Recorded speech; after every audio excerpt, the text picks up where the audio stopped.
Magandang hapon po sa inyong lahat. Mula sa inyong mga telebisyon hanggang sa inyong mga mobile phones, ito ang pinakabago ninyong makakasama tuwing Sabado ng hapon. Ako po si Tonico at ito ang Talk Express. Ngayong hapon, isa sa mga hinahangang aktres na nakilala natin sa kanyang pagganap as Dolphy's Angels noong 1980s at Double Trouble kasama si Vic Soto. Sino nga bang makakasama natin ngayong hapon? Panoorin natin ito. Nakakatuwa nga nung nag-eksena tayo, naging lalaki ka. Inupuan ko siya sa lap. Sabi ba naman, Tinaguri ang Dolphy's Angels ng kanyang henerasyon. Veteran actress na gumawa ng maraming pelikula at TV series. masasabi kong regret kasi nasayang yung panahon. Pero tapos na yun. Hello, Carmi, my love! Diyos ko, dumating Nako. din ang pagkakataon. Eto na yung hinihintay ko talaga na ma-interview ka ng one-on-one. At pinagpe-pray natin. Yes! Nako, Maraming answered prayer, salamat. at I'm so happy to be here. Thank you so much. Kumusta naman ang isang Carmi Martin? Nako, edi syempre, okay, kahit na sa panahon ng maraming kaguluhan sa mundo, nagiging mas lalong prayerful na talagang maging at peace tayong lahat. Yun. Oo. Hindi niyo po natatanong, si Miss Carmi talagang napaka-bait na tao at saka hindi lang yun. Siya talaga yung pagdating sa tamang panalangin, pagdadasal, pakikipag-communicate sa Lord, siya talaga yung nakakausap ko tungkol doon. At lagi siya nag-share ng gospel sa akin. Yes! Yun ang favorite namin kasi kami ni Tony uma-attend kay Direk Ryan Carlos Yes. ng Shabak Acting Workshop. Correct. And in between, nagsishare ako ng gospel, not only to you, but to other acting workshop classmates. Correct. Yun. At saka yun naman talagang pinakagusto ko sa'yo. Oo. Mula noon pa hanggang ngayon, hindi ko Oo. nakakalimutan. Pero, sino nga ba si Carmi Martin bago siya pumasok ng showbiz? Ay nako, nag-start ako ng modeling sa Gerard Theater. And then, hindi naman talaga ako magmo-modeling or sa calendar. Pero, ina-assist ko lang yung kapatid ko. Pagkatapos, parang siguro I have something na may it na biglang na-discover din ako. Actually, mas ako pa nga yung na-discover. Pero sa totoo lang, ang pinakamaganda sa amin yung panganay namin. Pero hindi talaga ikaw ang Hindi gusto talaga, makapal lang yung mukha ko. My God. Pero, dekada 80 nung pumasok ka, di ba? Yes, sa 1980. showbiz, oo. Mm. Pero, paano ka nakapasok mismo? Nung nagmo-model nga ako, tapos si Dolphy, naghahanap siya ng Dolphy's Angels. Oy, oo, naalala ko. Nakakatuwa kasi talagang hindi na ako pumila para maging talent, ganyan. Na-bless ako na maging isa sa mga leading ladies niya. As in, yun ba yung unang-una mo kagad na? Unang-una, so wala akong acting workshop or whatever, pero nabigyan na talaga ako ng opportunity. And yun, nakakatuwa na makasama mo ang Oo naman. Comedy King of comedy. King. Yes. Mm. Diba? Comedy king yun. Pero, gaano ka kasaya nung mga panahon na yun? Ay, sobra. Even my father, na pagka may t-shirt na ibibigay tungkol sa pag-aartista ko, naku, sa Santa Ana talagang bonggang-bonggang suot niya yon, nilalakad niya. Oh. At saka at that time, kasi wala naman talaga akong budget para sa OOTD or wardrobe natin na tinatawag ngayon ng mga stylist. Oo, wala Ay, pa naku, nun wala. eh. Oo, Wala nanghihiram pa ako nun. sa mga kapitbahay. Tsaka noon talaga kailangan mo mag-provide ng sarili mong damit, di ba? Sarili. Hindi talaga. Oo, hindi Katulad talaga. ngayon, meron na talaga Meron glam ng, team, merong... may glam team, tapos meron ka rin pwedeng hiraman, di ba, na ipopromote mo. At that time, wala talaga. Tsaka, naku, konti pa lang ang artista noon, kaya parang privilege din na marami kaming naging sikat. Pero simula sa umpisa ba, ikaw na lang talaga nagme-makeup sa sarili mo? Kasi ang galing mo. Oo. Kasi nga, because of the modeling. At saka, pero yung sa buhok, medyo mas gumaling ako ngayon. Oo. Kasi yung buhok, parati lang ako naka-hot rollers, pero may time talaga that I had, a hairstylist. Pero right now, I do it myself. Marami na mga DIY dyan sa mga TikTok, sa mga Instagram. Totoo. Yun. Pero ikaw, sa lahat ng mga nagawa mong pelikula, yung mga ginampanan mo sa teleserye, sa pelikula, meron bang isang tumatak sa'yo na role? Oy, syempre, si Jonette Voya. Oh my God. Oo. Hindi ko rin makakalimutan yan. Pero yan ba, gusto mo bang gawin ulit yan, pero kasama naman yung mga ibang bagong artista ngayon? Actually kasi, unang-una property ng ano yun ng Star Cinema. I don't think na ma-recreate yun kung hindi gagawin nilang sequel, ganyan. Oo. Ang gusto ko sana makatrabaho, yung mga kasama ko doon sa cast, like sina Bea Alonso, Connie Reyes, Oo, di ba? Oo. Angel Locsin, marami pa. Pero meron ka pa bang ibang gustong role na gustong gampanan? Well, siguro whatever project that will be given to me, like dahil sa acting workshop na binibigay Ay, ni totoo. Direk sa atin. So whatever project, naniniwala ako na mabibigyan ko to ng mas malalim na delivery. Ay, totoo naman yan kasi saksi ho ako dyan. Sa mga workshop namin, iba talagang Carmi Martin yung makikita ninyo. At saka hindi lang yun yung talagang serious acting. Yung, hindi yung typical na, kasi minsan pagsasabing Carmi Martin, comedy. Yeah. Sa totoo lang, napakagaling na actress ni Miss Carmi Martin. Mapadrama man yan, comedy. Ay, ang galing niya. Kung nandun lang kayo sa workshop, malalaman nyo lahat yan. Thank you. Di Ikaw ba? rin naman nakakatuwa nga nung nag-eksena tayo, naging lalaki ka. Ay, oo, naalala ko meron tayong oo. eksena na, I really My challenge him na talagang kasi the way na I rehearse, talagang kinakareer ko rin, binivideo, so that makikita namin yung mga movements namin and talagang na-challenge ka rin naman na mag-kissing-sing ka. naalala ko yun, may kissing scene tayo. Diyos, parang ako pa yata yung umatras, pero ikaw ang ready. Oo, tapos nakakatuwa kasi dahil ang role ko po doon ay hostess. Siya yung matinong lalaki na brusko. Isipin mo naman. Pagkatapos, biglang ang ginawa ko, inupuan ko siya sa lap. Sabi ba naman doon sa rehearsal, Naalala ko Tapos yung nakawak sa tawang-tawa. baso nakaganyan. Sabi ko, hoy! Tapos sabi ko, makikising-sing tayo dito. Parang hindi niya ma-imagine kung paano kami magkikising-sing. But, you nailed it. Alam ko na binigay ni Direk Ryan yun for you talaga to excel. Kaya nakakatuwa dahil you are now given this opportunity to host. Oo And nga. nakakatuwa dahil talagang mas lalo mo mahahasa ang sarili mo. Not only in acting but also in hosting. Maraming salamat naman. Tinanggap ko talaga no? Of course! Hindi, sa totoo lang, nahihirapan ako doon. Pero natuwa kay Derek Ryan kasi ipapagawa niya talaga sa'yo yung hindi mo alam na kaya mo pala. Yes, oo. Na ipupush ka niya talaga. Kaya hindi niya ako pinapagawa ng comedy. Ay, oo nga, naalala Oo, ko.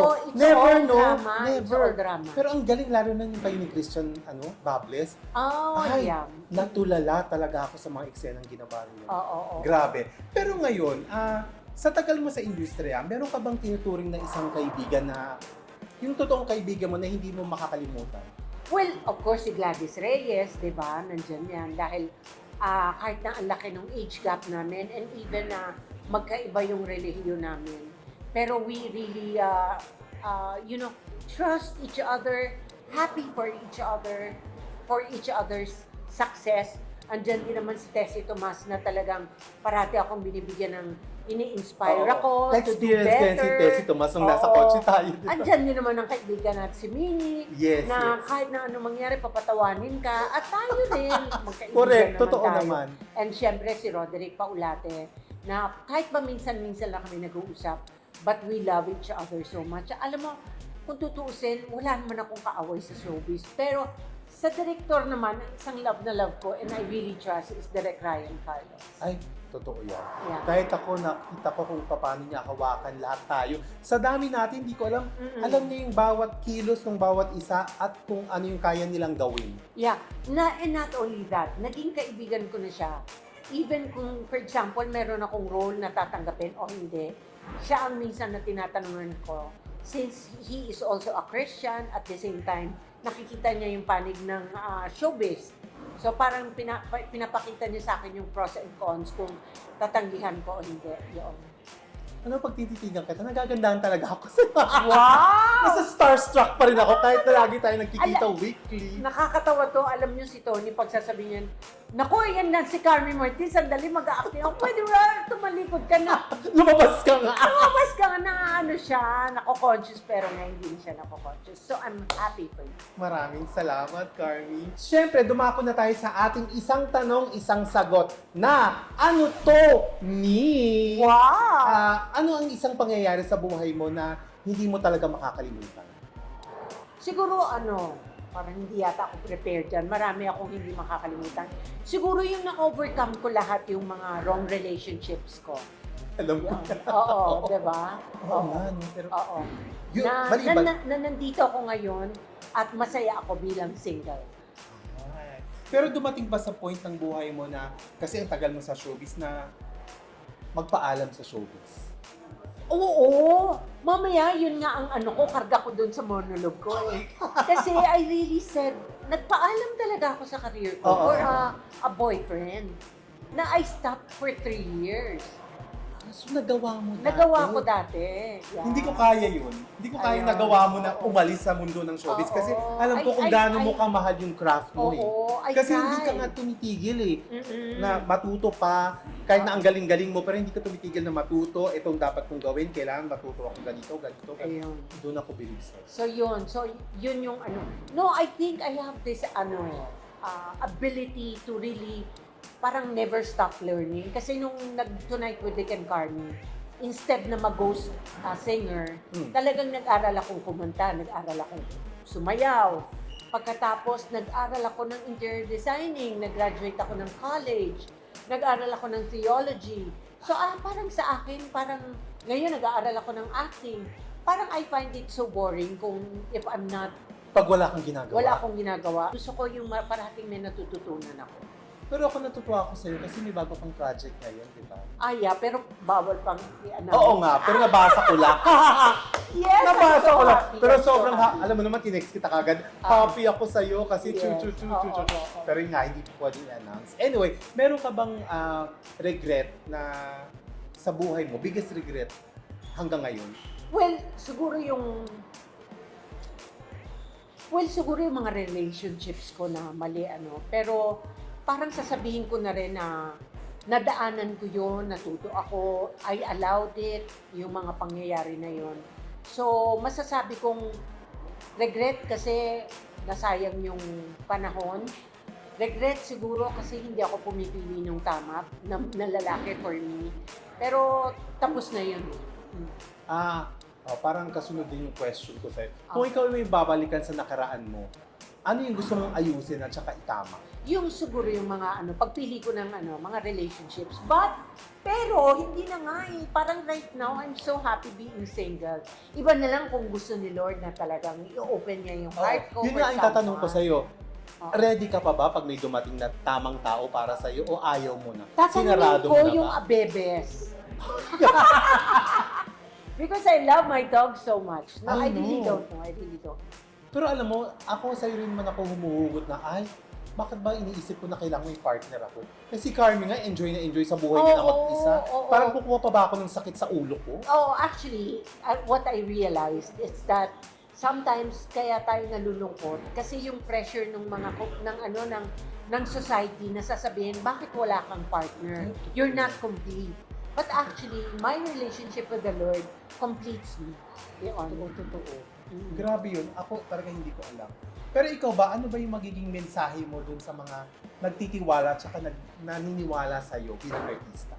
Ay nako, nagpapasalamat ako. Nakakatuwa nga yung mga Gen Z or yung mga kabataan. Parating pagka magpapapicture sa akin, ang sasabihin, gusto ko yung parang naka-Jeanette Voyage. Tumatak talaga yun Oo, talaga. tumatak Hindi na talaga. nakakalimutan. I promise na talagang huhusayan ko pa. Kahit na kunyari, minsan na typecast ako sa ex-beauty queen, I'm sure that yun ay parang maraming pupuntahan yan. At marami pa rin magka-trust. Yun lang ang pinagpe-pray ko na sana maraming kumuha pa rin sa akin dahil marami pa rin naman naaaliw. Actually, ako yun din ang pinagpipray ko sa'yo. Oh, Na thank you magkaroon so ka much. ng yung magandang role na yung hindi mo pa nagagawa. Yung, Yes. kasi alam ko kaya mo eh. Yeah. Nakikita ko na kaya mo kasi yung mga pinagdaanan natin sa workshop, Carmi Martin, believe talaga ako Ay, sa'yo. nako, thank Hindi you, lang Tony. hindi lang yung comedy na lagi nakatatak sa'yo, ex-beauty queen. Ay, mga kaibigan, baliw wala ho talaga lahat yun. Ay, nako. Pag thank nakilala you. nyo talaga si Carmi Martin in person. Itong segment na to ay tinatawag natin, tanong mo, sagutin mo, Carmi. Ready ka na ba? Kukumpletuhin mo lang naman ang tanong sa pamamagitan ng iyong sagot. Simulan na natin. Wow. Si Carmi ay mahilig sa Nako, sa dogs! Mahilig akong gumawa ng... Mahilig akong gumawa ng mga pagkain. Totoo yan. Ah. Madalas akong manood ng mga pelikulang may... Mga documentaries. Bravo. Inis ako sa bagay na... Late.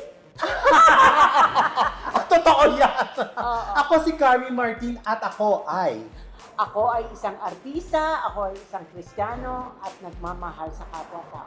Ay, maraming salamat. Dito na tayo nagtatapos. Maraming salamat. Maraming salamat. My love, thank you so Yeah. much. Sa mga nanonood sa kanilang mga telebisyon at mga mobile phones, magkita-kita po tayo sa susunod na Sabado sa isa na namang Express na kwentuhan, unang-unang balitaan at espekulasyong dito lamang harapin at sasagutin.